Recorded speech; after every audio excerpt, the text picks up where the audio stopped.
Question 6. Very often students, they do maybe like a bit of a half-hearted attempt because they're quite tired at this point in the exam, but it's worth 16 marks. So I would recommend doing your best because after all, you've done the reading, you should be quite familiar with the text at this point, and having done the summary question, that should be able to help you complete this question. So it says, compare the writer's ideas and perspectives about being on a journey.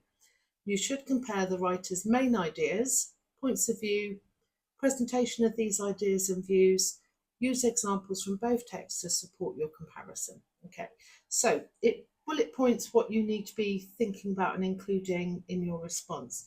So the main ideas, these can be from the summary. You can be like thinking about the main ideas from your summary. So for example, we have they're both on a mountain, they're both struggling, they're both determined to continue their journey.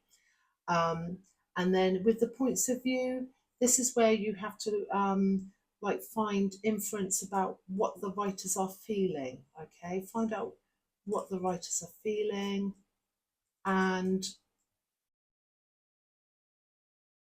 presentation of these ideas and views. So the presentation means like what methods have they used, how have they done it. So you can think about what kind of tone, have they used any language, particular language features, have they used any structure.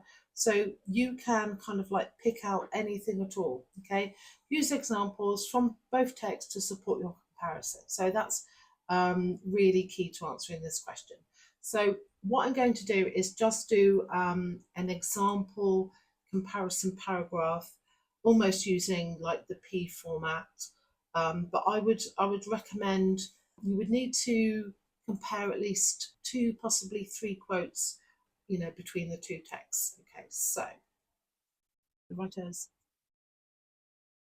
present their ideas and perspectives about being on a journey by firstly using dialogue. So I'm going to name this structural technique, okay, because there's dialogue in both of the texts. So in text 1, the conversation seems tense as Sam says, because I don't know where we're going.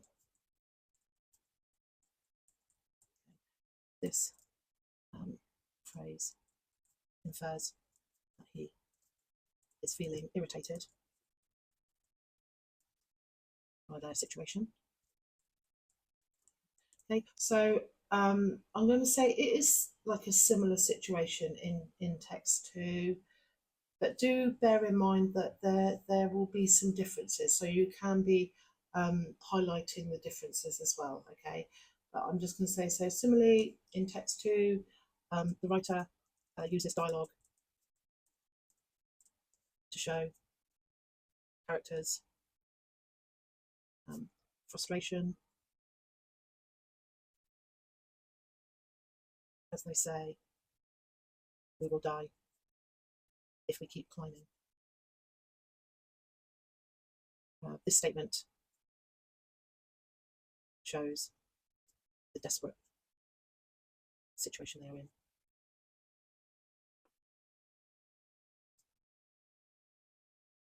Highlights how awful they are feeling. How awful they are feeling.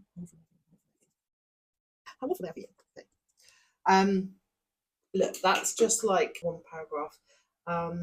But you could also like comment on the different ways the extracts end. So in text 1, it ends with them not quite having achieved where they needed to be, whereas in text 2, they do actually like get to the top of the mountain. But basically, if you can try to get about 4 paragraphs, think about the tone, what is the writer feeling, what are their perspectives.